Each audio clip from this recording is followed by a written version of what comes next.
Hey, what's going on, everyone? This is Peter Jennings, and I go by CSURAM88 across the daily fantasy industry.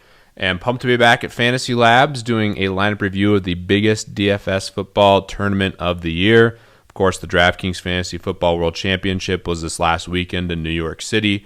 Had a great time. DraftKings always puts on world-class events, from the hotel to the 40/40 Club to all the experiences. It was a great time, and my favorite part probably about DFS just in general, and one of the things I am the most grateful for is the friendships and the relationships of people. Sometimes you only see these people at the live finals, but they're just people have been doing this for a long time, and it's always great catching up, meeting new people, and truly is a once-in-a-lifetime experience that I think anyone should aspire to get to if you're really passionate about DFS and fantasy sports in general. So great times. Congratulations to Scott, who goes by eScott, for shipping $2 million for the second time. He's won $2 million not once, but twice in DFS. Definitely a Mount Rushmore accomplishment and really badass. I'll be reviewing his lineup after I take a look at mine. So real quickly, let's look at the prize pool and just kind of the context of the situation. Obviously, you had to qualify your way in. 180 spots. You could win multiple seats. I had two. $10 million in total prizes, $2 million to first, $1 million to second. You can see here, basically the majority of the money's in the top 10. The prizes really move up in value at a slow rate, especially off the bat. The min cash was $15,000, and the next pay jumps, I mean, they're small. $2,500 pay jump, $2,500 pay jump. Then we get into the $5K pay jumps for a while, and even moving up into 20th from 21st is only a 12.5 jump. So really doesn't escalate till the top 10, and then it really moves up. So pays to be leveraged and a little bit contrarian potentially. First place and really finishing in the top 10 is really where the equity in this tournament was. So I went with a different strategy. I played cash games, my normal volume this weekend, and I played David Johnson, Le'Veon Bell, 100% on FanDuel, and most of my lineups on DraftKings. And I decided to fade both those guys in this championship. And my rationale for that was to build more balanced lineups with more guys who potentially could go off at a lower ownership. And I thought a way to do that was to have a balanced lineup, because a lot of people are going to have to play cheap guys with roster construction if you wanted to roster Le'Veon Bell and David Johnson. And obviously this didn't work out with Le'Veon Bell going off. There's a couple things I was frustrated with. Brandon Cooks had a touchdown reversed at the end. If that stands, it's a $400,000 difference for me, so certainly a big swing. And I believe I was the highest finisher without Le'Veon Bell. So those are my two complaints. Everyone can complain, and there's a ton of what ifs. And you always look back at these live finals, but I'm very pleased with my process. And I think my fade of those two guys isn't bad, even after the result.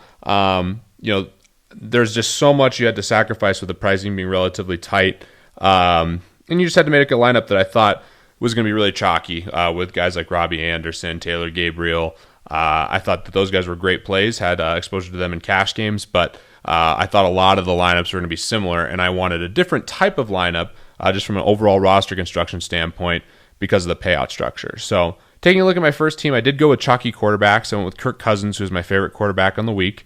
I stacked him with Deshaun Jackson, and I ran it back with Ertz, who I thought was a fantastic tournament play. He ended up working out really well.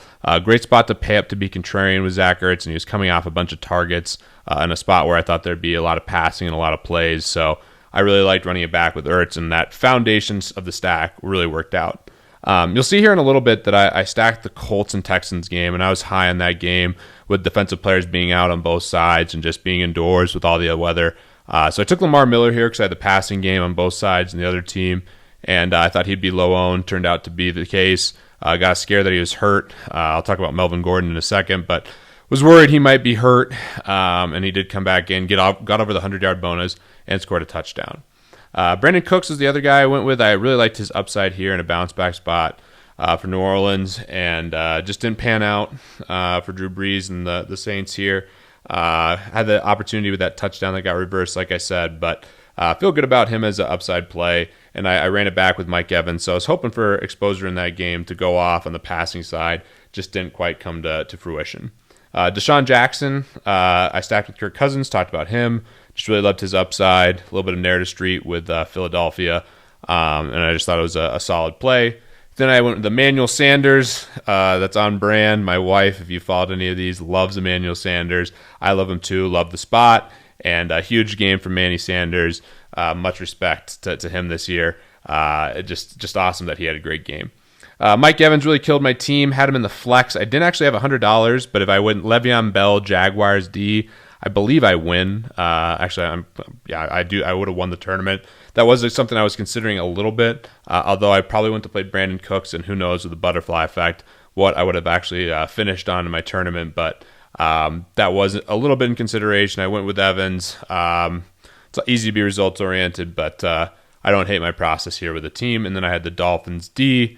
Mike Evans at 27% versus the other running backs at a really high ownership. Makes me feel like I didn't make an awful choice. Definitely something I'll have to think about more in the future.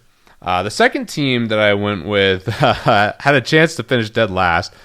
So the most depressing part of the weekend is you work all Sunday, you finally get your teams locked in, it's relief, but then you have to leave the hotel to get on a bus to go to the 40-40 club, and you have to get everything coordinated, and it was stressful. We get on the bus, sitting with some great players, and get the news that Melvin Gordon's carted off. You're hearing broken hip.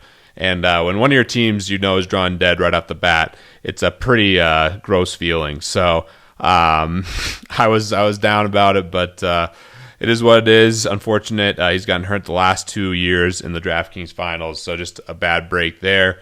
I went with the complete game stack essentially here. So I went Luck, Hilton, Moncrief, and then I ran Hopkins and Fuller on the way back. I went with another leverage play, I thought, in Kyle Rudolph, kind of the same thought process as Ertz. Just a little bit different because he was cheaper, but he was right next to Ladarius Green and Brait, so I thought no one would be on him, and that turned out to be the case. Had a good game, and can't complain about that pick. The Texans and the Colts guys just flopped. Moncrief got hurt. 49ers defense didn't do well, and this team was live to get dead last for a little while, so I knew that team was done, and it was just sweating the other one, but certainly a lot of fun, and don't mind my process here. I know the Colts game didn't work out. Maybe I've been too biased towards Brock Osweiler having some shot to put together a somewhat semblance of a game, but he's Brock Woltweiler this year, and it just didn't work out. So those are my teams. Let's take a look real quickly at Escott's team. So he went with Andrew Luck, Le'Veon Bell, LaShawn McCoy, Travis Benjamin. This is incredible. He won with a -0.2, then hit Taylor Gabriel, T.Y. Hilton, Jack Doyle, Tevin Coleman, a really sharp play, correlated with the Falcons defense.